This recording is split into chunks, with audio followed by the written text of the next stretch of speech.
नमस्कार। आकाशवाणी जयपुर अजमेर से प्रस्तुत है प्रादेशिक समाचार।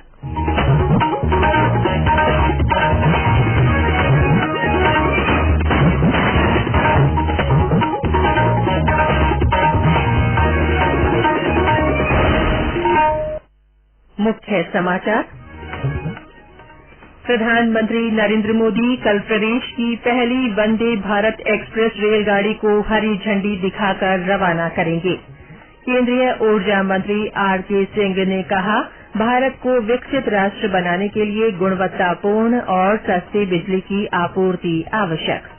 प्रदेश में कोरोना संक्रमण के 197 नए मामले सामने आए। देश भर में कोविड प्रबंधन की समीक्षा के लिए आज भी मॉक ड्रिल जारी। और समाज सुधारक महात्मा ज्योतिबा फुले की जयंती पर आज पूरा देश उन्हें याद कर रहा है।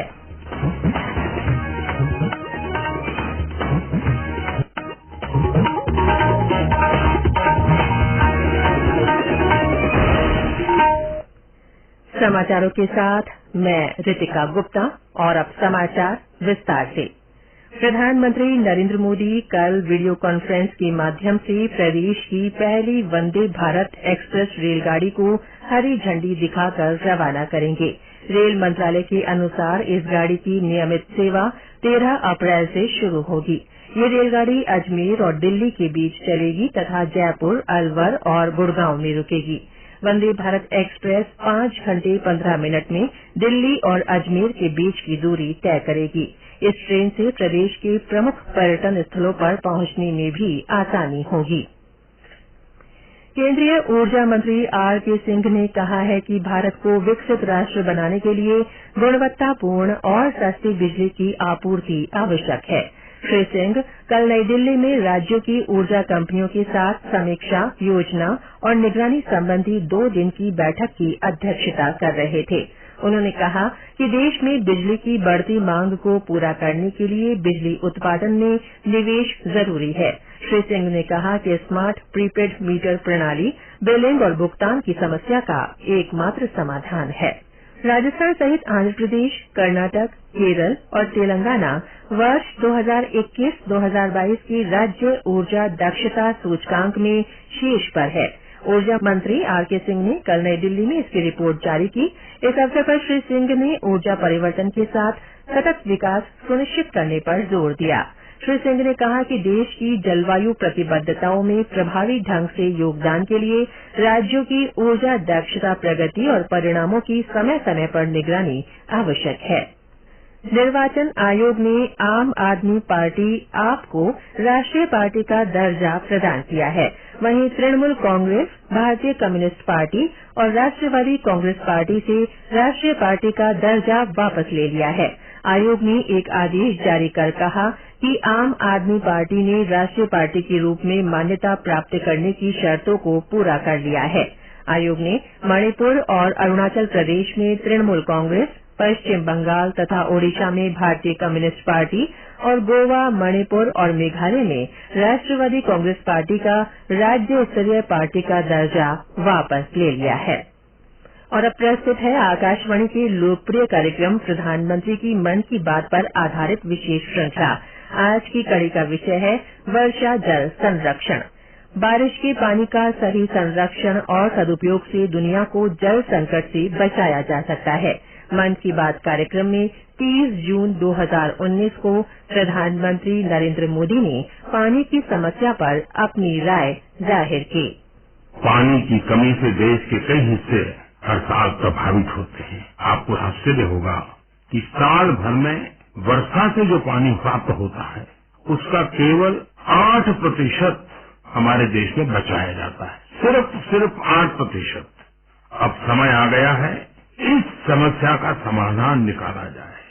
मुझे विश्वास है हम दूसरी और समस्याओं की तरह ही जन भागीदारी से, जन शक्ति से 130 करोड़ देशवासियों के सामर्थ्य, सहयोग और संकल्प से इस संकट का भी समाधान कर लेंगे। ये समाचार आकाशवाणी जयपुर अजमेर से प्रसारित किए जा रहे हैं। प्रदेश में कल कोरोना संक्रमण के 197 नए मामले सामने आए हैं। इनमें सबसे ज्यादा 55 मरीजों की पुष्टि जयपुर में हुई।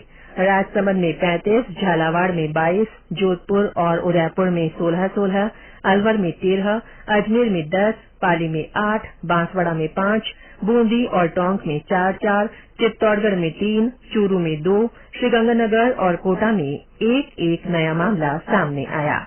इसके साथ ही सक्रिय मामलों की संख्या बढ़कर 804 हो गई है।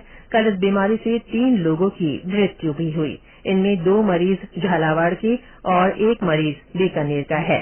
इस बीच कल चिकित्सा शिक्षा सचिव टी रविकांत और चिकित्सा एवं स्वास्थ्य सचिव डॉ पृथ्वी ने कल जयपुर में वीडियो कॉन्फ्रेंसिंग के माध्यम से कोविड नियंत्रण और प्रबंधन की तैयारियों की जानकारी ली। बैठक में चिकित्सा अधिकारियों को संभावित मरीजों की सैंपलिंग बढ़ाने के निर्देश दिए गए। साथ ही राज्य और जिला स्तर पर कोविड संबंधी आवश्यक सूचनाओं के लिए नियंत्रण कक्षों को सक्रिय बनाए रखने के भी निर्देश दिए गए। इधर देश भर के सरकारी और निजी अस्पतालों में कोविड प्रबंधन की तैयारियों की समीक्षा के लिए मॉक ड्रिल आज भी जारी रहेगी। 2 दिन की ये ड्रिल कल शुरू हुई थी। इसका उद्देश्य कोविड के बढ़ते मामलों को देखते हुए अस्पतालों में बुनियादी तैयारियां सुनिश्चित करना है। मॉक ड्रिल के दौरान अस्पतालों में दवाओं, आईसीयू और ऑक्सीजन सहित सभी उपलब्ध संसाधनों की व्यवस्था का जायजा लिया जा रहा है। पूर्व उप मुख्यमंत्री सचिन पायलट आज अपने समर्थकों के साथ जयपुर के शहीद स्मारक पर अनशन करेंगे। श्री पायलट ने पूर्व मुख्यमंत्री वसुंधरा राजे के कार्यकाल में हुए घोटालों पर कार्रवाई नहीं होने के मुद्दे पर अनशन की घोषणा की है। इस अनशन में शामिल होने के लिए प्रदेश भर से श्री पायलट के समर्थक जयपुर पहुंच रहे हैं। इधर कांग्रेस के प्रदेश प्रभारी सुखजिंदर सिंह रंधावा भी जयपुर पहुंचेंगे। उनका मुख्यमंत्री अशोक गहलोत और पार्टी प्रदेश अध्यक्ष गोविंद सिंह डोटासरा से मुलाकात का कार्यक्रम है। आज महान विचारक और समाज सुधारक महात्मा ज्योतिबा फुले की जयंती है। इस अवसर पर लोकसभा अध्यक्ष ओम बिरला, राज्यपाल कलराज मिश्र और मुख्यमंत्री अशोक गहलोत ने उन्हें नमन किया है। श्री बिरला ने अपने संदेश में कहा कि सामाजिक न्याय के पुरोधा और भारतीय नवजागरण के अग्रदूत ज्योतिबा फुले के दूरदर्शी विचारों ने समतामूलक समाज के निर्माण की राह दिखाई। राज्यपाल ने प्रदेशवासियों से श्री फुले की दिखाई राह पर चलने का आह्वान किया है। मुख्यमंत्री ने महात्मा ज्योतिबा फुले की जयंती की प्रदेशवासियों को शुभकामनाएं दी। उन्होंने प्रदेशवासियों का आह्वान किया कि वे महात्मा फुले के आदर्शों को आत्मसात कर समाज के हर वर्ग के विकास में अपना योगदान दें। इस अवसर पर प्रदेश भर में कई कार्यक्रम आयोजित किए जा रहे हैं। अलवर में ज्योतिबा फुले सर्किल पर दीपदान कर आतिशबाजी की गई। करौली जिले में महात्मा ज्योतिबा फुले की जयंती पर आज हिंडौन सिटी में सब्जी मंडी बंद रखी गई है। लोकसभा अध्यक्ष ओम बिरला आज कोटा के केशव राय पाटन में केशव राय जी मंदिर के विकास कार्यों की रूपरेखा पर अधिकारियों के साथ चर्चा करेंगे। केंद्रीय संस्कृति और पर्यटन मंत्रालय की स्वदेश दर्शन योजना के तहत मंदिर में 70 करोड़ रुपए से अधिक के विकास कार्य करवाए जाएंगे। इससे पहले श्री बिरला कल बूंदी के बड़ौद गांव पहुंचे। उन्होंने पिछले दिनों रामनवमी के जुलूस के दौरान करंट की चपेट से मारे गए युवकों के परिजनों से मुलाकात की और उन्हें सांत्वना दी। प्रदेश में गर्मी का असर बढ़ रहा है। कल ज्यादातर स्थानों पर अधिकतम तापमान 35 डिग्री सेल्सियस से ऊपर दर्ज किया गया। सबसे ज्यादा 40 डिग्री सेल्सियस तापमान बांसवाड़ा में रिकॉर्ड हुआ। बाड़मेर, जैसलमेर और जालौर में पारा 39 डिग्री सेल्सियस तक पहुंच गया। राजधानी जयपुर में 34.9 डिग्री सेल्सियस तापमान रिकॉर्ड हुआ। मौसम विभाग के अनुसार अगले 2-3 दिनों में अधिकतम तापमान में 1 से 2 डिग्री की बढ़ोतरी होने की संभावना है। और अंत में मुख्य समाचार एक बार फिर। प्रधानमंत्री नरेंद्र मोदी कल प्रदेश की पहली वंदे भारत एक्सप्रेस रेलगाड़ी को हरी झंडी दिखाकर रवाना करेंगे।